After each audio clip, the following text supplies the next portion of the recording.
들어가려고 하는데요. 출애굽기 말씀을 여러분 잘 보면 이게 다른 책이 아니라 창세기에서 연결되는 책이라고 하는 사실을 알 수가 있습니다. 여러분 기억하십니까? 하나님께서 아브라함에게 복을 약속하시잖아요. 내가 너로 큰 민족을 이루게 하겠고 내게 복을 주어서 내 이름을 창대하게 하리라. 이것이 창세기 전반부와 후반부를 나누는 하나님께서 아브라함을 부르시는 말씀이에요. 자, 그런데 오늘 출애굽기 1장의 말씀을 보시면 그 하나님의 언약의 말씀이 이루어지면서 출애굽기가 시작된다는 것을 알 수 있습니다. 여러분 7절의 말씀을 한번 보실까요? 7절 같이 한번 읽어보겠습니다. 시작. 이스라엘 자손은 생육하고 불어나 번성하고 매우 강하여 온 땅에 가득하게 되었더라. 그렇죠. 하나님께서 아브라함에게 약속하신 그 약속의 말씀이 성취된 거예요. 이루어진 거예요. 그 이루어진 것을 증언하면서부터 이 출애굽기가 시작된다라고 하는 것입니다. 그런데 여러분 한번 지난 시간들의 말씀을 좀 기억하실 필요가 있어요. 왜 지금 아브라함의 자손들이 이집트에 살고 있죠? 큰 재난이 있었죠. 7년간의 큰 기근이 있어서 하나님의 크신 섭리 안에서 요셉을 먼저 이집트에 보내시고, 그리고 요셉이 총리가 되어 이제 그의 가족들, 아버지 야곱과 그의 가족들 70명을 이집트로 초대하고, 그러면서 이집트에서 이스라엘 백성들이 살게 되었다라고 하는 것입니다. 그런데 이제 수백 년의 시간이 지나면서 이 한 가정이었던 이 야곱의 가문이 한 민족을 이루게 된 거예요. 어떻게 이런 놀라운 일이 일어나게 되었느냐? 왜냐하면요, 물론 하나님의 은혜로 이런 부흥과 성장의 역사가 있었지만 그 가운데 우리는 요셉의 선견지명을 잊지 말아야 될 것이다 라고 하는 것입니다. 요셉이요, 하나님께서 이스라엘 백성들을 어떻게 인도하실지 이미 알고 있었어요. 그래서 다시 하나님의 땅, 가나안 땅으로 이스라엘 백성들이 나갈 것을 미리 생각하고 이집트에서 가장 좋은 땅, 고센이라고 하는 땅에서 살게 하는데, 이 고센이라고 하는 곳이 어디였느냐? 이집트에서 가장 좋은 땅일 뿐만 아니라 어디에서 가까운 땅이에요? 가나안에서 가장 가까운 땅이에요. 가장 좋은 땅에서 그들이 가장 잘하는 목축을 하면서 수백 년을 지내는 동안에 마음 편하게 살면서 번성할 수 있었던 것이지요. 저는 오늘 말씀을 준비하면서 갑자기 우리나라 상황이 생각이 났어요. 여러분 지금 우리나라 합계 출산율이 몇이라고요? 0.7, 0.7도 이제 막 무너진다 그러잖아요. 합계 출산율이라고 하는 게 뭐냐 하면 두 사람이, 남자와 여자가 만나서 가정을 이루잖아요. 두 사람이 만나서 몇 명의 자녀를 낳느냐, 이게 합계 출산율이에요. 그러면 여러분 생각해 보십시오. 두 사람이 만나서 몇 명을 낳아야 우리나라 인구가 유지될까요? 2명은 낳아야 되는 거예요. 근데 제가 알아보니까 2명이 아니고요, 2.1명이라고 하더라고요. 왜요? 사고가 날 수 있잖아요. 그래서요, 2.1명이 되어야 그 나라의 국민 수가 유지가 될 수 있다라고 하는 거예요. 그런데 우리나라 지금 합계 출산율이 몇이라고요? 0.7이 안 된다는 거예요. 그러니까 이게 지금 굉장히 심각한 상황에 있는 거죠. 그래서 이제 혹자들은, 어른들 중에서는요, 야, 요즘 젊은이들 참 문제가 많다. 왜 애를 안 낳냐? 막 이런단 말이죠. 그러면서 저희 가정을 보면서 얼마나 칭찬을 하는지 몰라요. 애국자라고. 괜히 저는 아무런 생각 없이 있다가 괜히 막 칭찬받고 그러는데, 그런데 그렇게 생각할 것만은 아닌 것 같아요. 여러분 방금 전에 말씀드린 요셉의 선견지명을 우리가 생각해 볼 필요가 있어요. 하나님께서 복 약속하셨잖아. 하나님께서 번성하게 하신다 하셨잖아. 우리는 그냥 아무렇게나 살아도 우리는 번성할 거야. 그게 아니라, 그렇죠? 요셉은 이스라엘 백성들이 어디에서 살아야, 무엇하며 살아야 번성하게 되리라고 하는 것을 생각하고 고센이라고 하는 곳에서 살도록 유도하더라고 하는 거예요. 이런 선견지명이, 이런 지혜가 있을 때 우리나라도 젊은이에 대한 배려, 젊은이들이 꿈을 꾸고 소망을 가지고, 그래, 자녀를 생산하고 다복한 가정을 이루어가는 게 참 좋은 것이로구나 하는 것을 느끼고 또 경험할 때, 그럴 때 합계 출산율도 누르고 뭐 국가 존망 뭐 이런 얘기도 할 수 있는 것이지요. 그런 선견지명 없이 그저 젊은이들만 탓한다고 한다면, 야, 니네 왜 애기 안 낳아? 무슨 젊은 사람들이 애기 낳는 기계도 아니고요. 바라기는 우리나라에, 그리고 우리 한 사람 한 사람 개인 마음과 어떤 삶 속에 요셉의 선견지명이 있게 되시기를 주님의 이름으로 축원합니다. 진짜 걱정이에요. 2060년인가요? 2050년인가 되면은 우리나라 지금 추세로 가면 심각한 위기가 온다 하더라고요. 그 사이에 뭔가 획기적인 전환이 일어나야 될 텐데. 자, 그런데 이렇게 이스라엘 백성들이 하나님의 약속하신 그 언약이 성취되어서 이집트에서 번성하게 되었어요. 한 가문이 들어왔는데 지금 어떻게 되었어요? 신혼은 앉아 있어야지. 한 가문이 들어왔는데 지금 어떻게 되었어요? 한 민족이 되었어요. 그래서 이게 하나님께서 약속하신 복이 이루어졌구나 싶기는 한데, 정말 그런가? 여러분 조금 들여다보니까 꼭 그렇지만은 않은 것 같더라는 거예요. 왜냐? 물론 아이 하나 낳지 못해서 불임하던 그 고통 가운데 있었던 아브라함이라고 하는 사람의 입장에서 보면 그 자손이 한 민족을 이루게 되었으니 복을 받은 건 분명한 사실인데, 그 번성하게 된 자손이 지금 어떻게 살고 있어요? 지금 어떻게 살고 있어요? 노예로 살고 있었더라고 하는 거예요. 자, 여러분 11절의 말씀을 한번 보십시오. 11절 같이 읽어보실까요? 시작. 감독들을 그들 위에 세우고 그들에게 무거운 짐을 지워 괴롭게 하여 그들에게 바로를 위하여 국고성 비돔과 라암셋을 건축하게 하니라. 이 이스라엘 백성들이요, 노예로 전락해서 매일에 계속되는 반복되는 노역 속에서 고통 가운데 살아가고 있더라고 하는 거예요.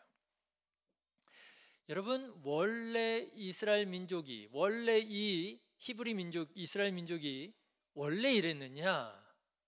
아니었잖아요. 여러분, 야곱이 이집트에 들어올 때 어떤 신분으로 들어왔어요? 이집트의 총리의 가족이라고 하는 신분으로 들어왔어요. 예, 잘 먹고 잘 살 수 있는 그런 위치로 들어왔습니다. 여러분, 야곱이 죽었을 때 어떻게 죽었습니까? 야곱이 죽었을 때를 보니까요, 70일 동안 애곡했다고 그랬어요. 70일 동안의 장례 기간은요, 왕급이에요. 파라오의 장례급에 해당되는 거였어요.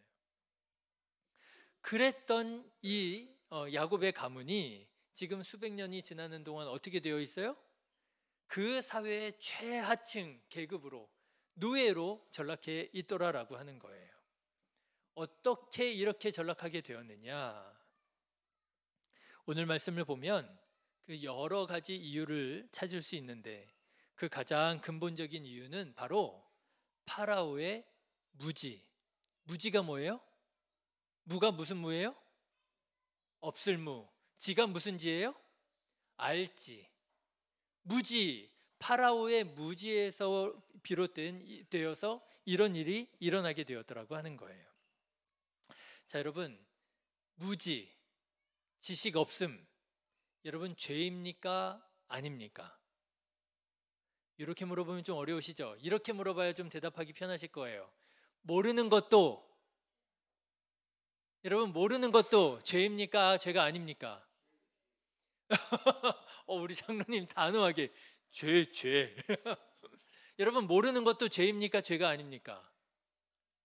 우리 옛 어른들은요, 우리나라 문화에서는요, 모르는 것도 죄냐? 이렇게 물어보잖아요. 모르는 것도 죄냐? 모르는 건 죄가 아니라고 하는 그런 뉘앙스, 그런 어감으로 우리가 살아가고 있더라고 하는 거죠. 맞습니다. 모르는 거는 죄가 아니에요. 모르는 건 죄가 아니에요. 시험 봐가지고요, 영어 시험 봐가지고 50점 이상은 죄 아니고요, 50점 밑에는 죄인이고요. 수학 시험 봐가지고요, 50점 이상은 죄인 아니고요, 의인이고요, 50점 밑에는 죄인이고요. 여러분, 그러면 되겠습니까? 안 되겠습니까? 그러면 안 되겠잖아요. 모르는 건 죄가 아니지요. 그런데 여러분, 저는 목회를 하면서 모르는 것도 죄냐, 모르는 건 죄가 아니지 않느냐라고 하는 이 말이 맞기도 하지만 틀리기도 하다라고 하는 걸 여러 번 경험하게 되었어요. 정확하게 말씀드리면 저는 이렇게 느껴요. 모르는 건 죄가 아니에요. 그런데 몰라서 죄를 짓더라고요. 그렇죠? 모르는 건 죄가 아니에요. 그런데요, 몰라서 죄를 짓더라고요. 자, 여러분, 오늘 본문의 말씀을 보십시오. 히브리 민족을 노예로 삼은 파라오가 왜 히브리 민족을 노예로 삼았는지 그 이유를 말합니다. 어떻게 말하느냐? 두려웠다는 거예요. 자, 여러분 10절의 말씀 같이 읽어보실까요? 시작. 자, 우리가 그들에게 대하여 지혜롭게 하자. 두렵건대. 두렵다는 거예요. 파라오가 두렵다는 거예요. 뭐가 두려워요? 같이 읽겠습니다. 그들이 더 많게 되면 전쟁이 일어날 때에 우리 대적과 합하여 우리와 싸우고 이 땅에서 나갈까 하노라. 예, 파라오의 마음에 이런 두려움이 있었다는 거예요. 자, 여러분은 어떻게 생각하십니까? 우리나라 국경선이라고 해봐야 육지로만 따지면은 사실은 한 곳밖에 없지요. 북한하고 접경하고 있는 이 북쪽에 여러분 외국인들이 살고 있다고 생각해 보세요. 어떠실 것 같으세요? 지금 이집트 상황이 그렇거든요. 이집트가 이렇게 제가 프레젠테이션 막 열심히 준비했는데 이집트가 이렇게 깔때기 모양처럼 이렇게 되어 있거든요. 그리고 고센이 어디냐면요, 오른쪽 윗부분에 있어요. 여기가 제일 좋은 땅이거든요. 그런데 여기가 어디냐면 국경이에요. 여러분, 우리나라 국경에, 우리나라 이 파주, 연천 뭐 이런 곳에, 철원 이런 곳에 외국인들이 집단적으로 살고 있다고 생각해 보세요. 여러분 마음이 어떠시겠어요?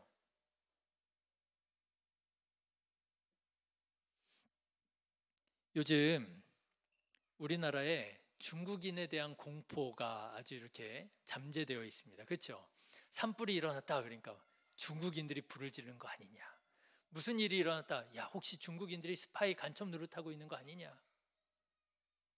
예, 중국인에 대한 공포를 많은 사람들이 느끼고 있더라고요.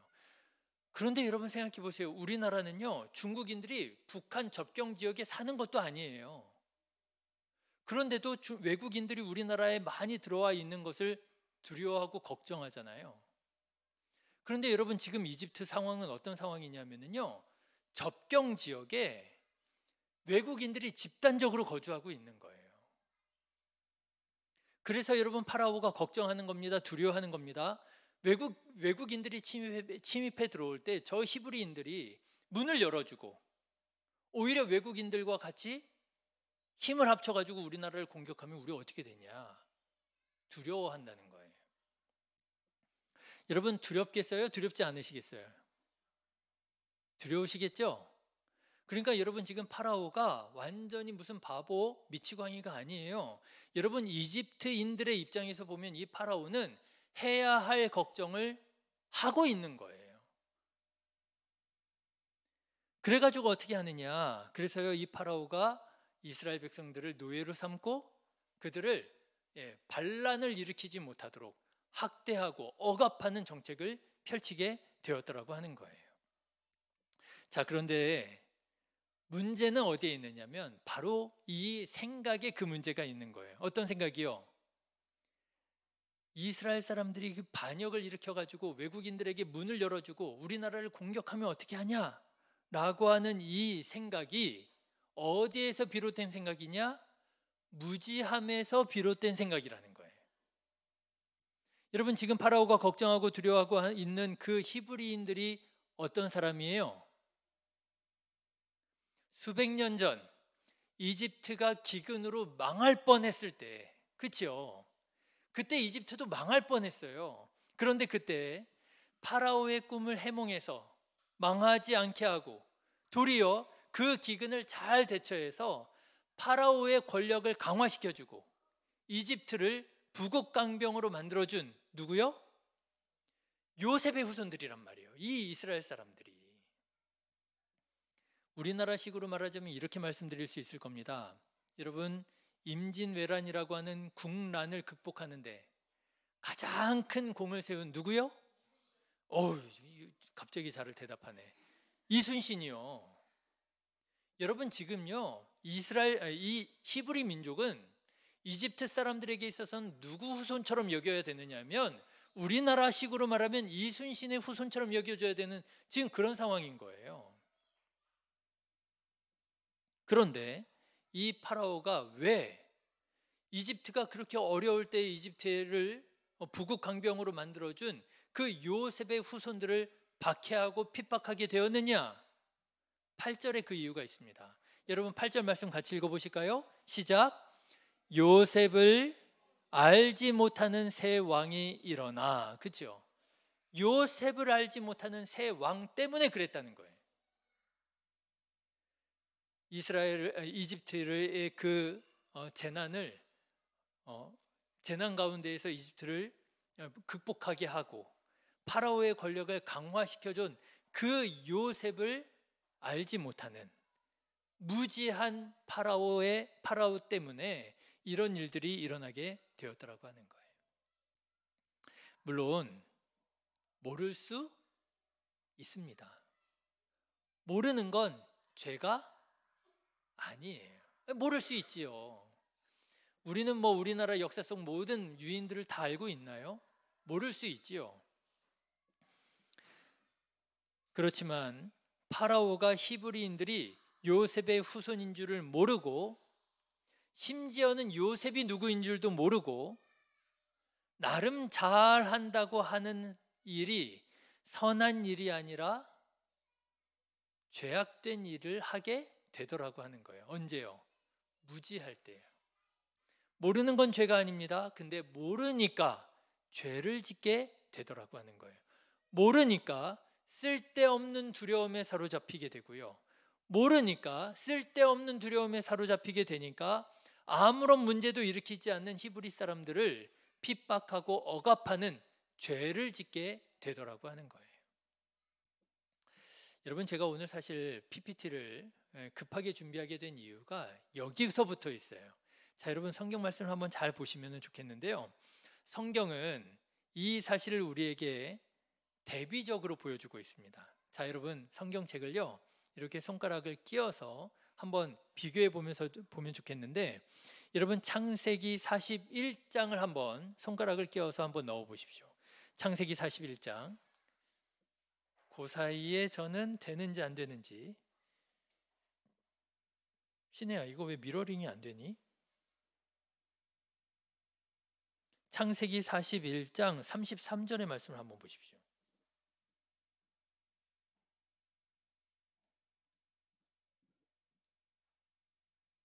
미러링이 있어?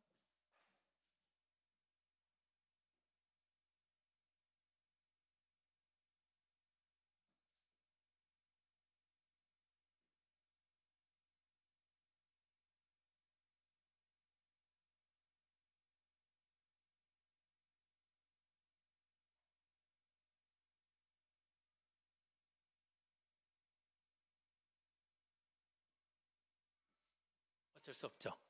창세기 41장 33절. 자, 여러분, 한번 같이 천천히 읽어보실 텐데요. 제가 이렇게 멈춰서 강조하는 부분을 한번 보십시오. 자, 33절부터 35절 같이 읽어보겠습니다. 시작.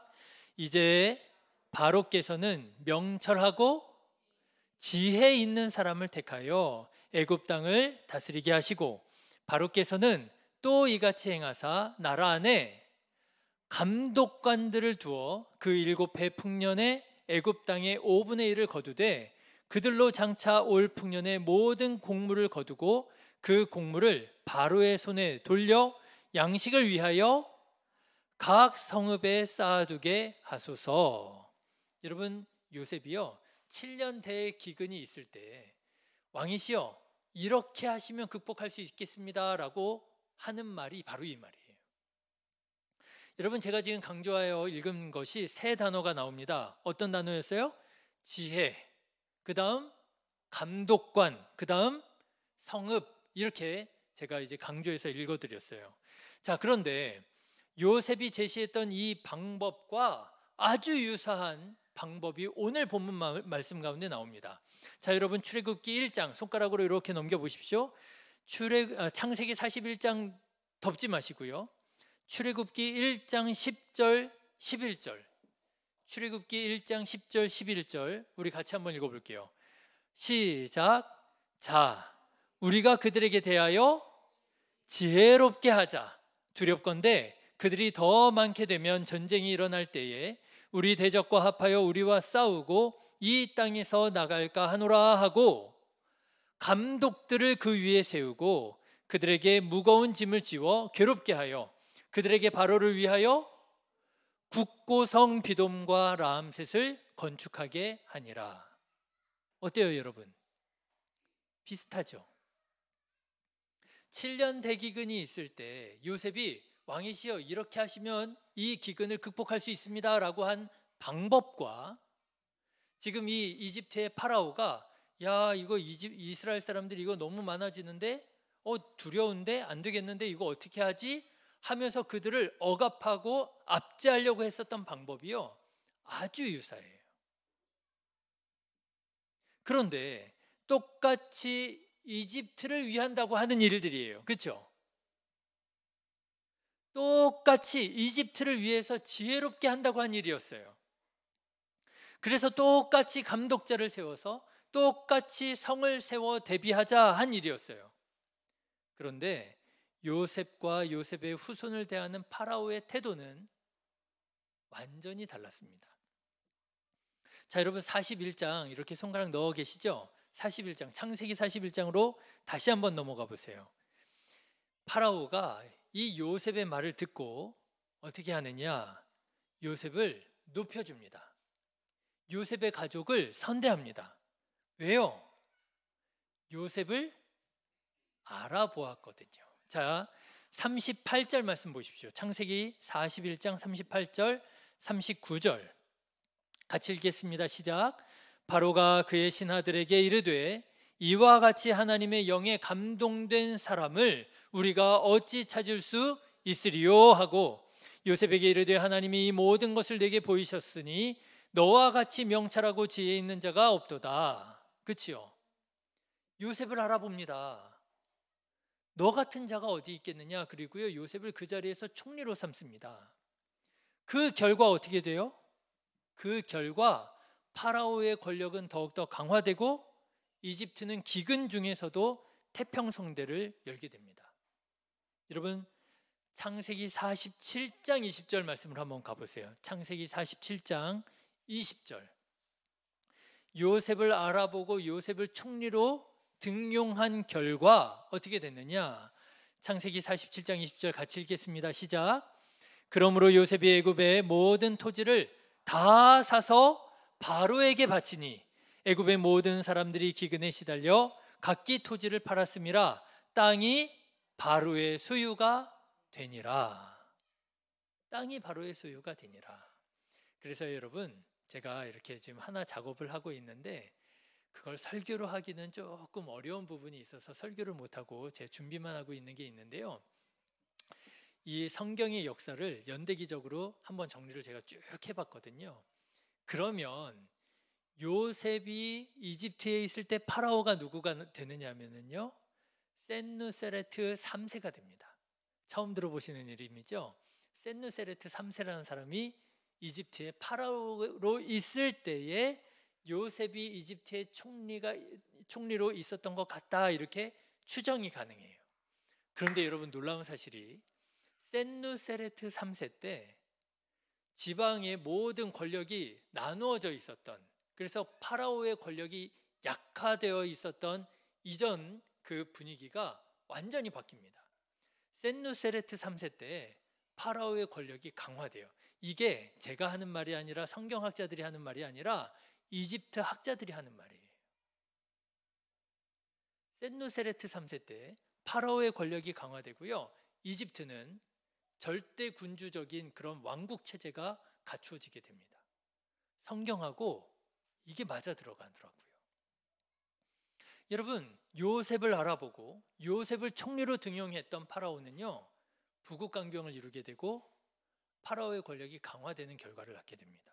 자, 그런데 반면에 출애굽기 1장으로 다시 넘어가서 요셉을 알지 못했던 무지했던 파라오, 이 사람은 누구냐면요, 연대기를 쫙 찾아 올라가 보면 누구가 되느냐면 투투모세 1세가 됩니다. 투투모세 1세가 되는데요, 이 투투모세 1세는요, 요셉을 무시합니다. 무지하고요. 그런데 그는 어떻게 되었느냐, 요셉의 후손을 노예로 삼고 억압했다가 결국 이집트를 멸망 직전까지 이르게 한 사람이 투투모스 1세예요. 자, 여러분, 출애굽기 10장의 말씀 한번 보실까요? 출애굽기 10장 넘어갑니다. 출애굽기 10장으로 넘어오면 투투모세 1세 때는 아니에요.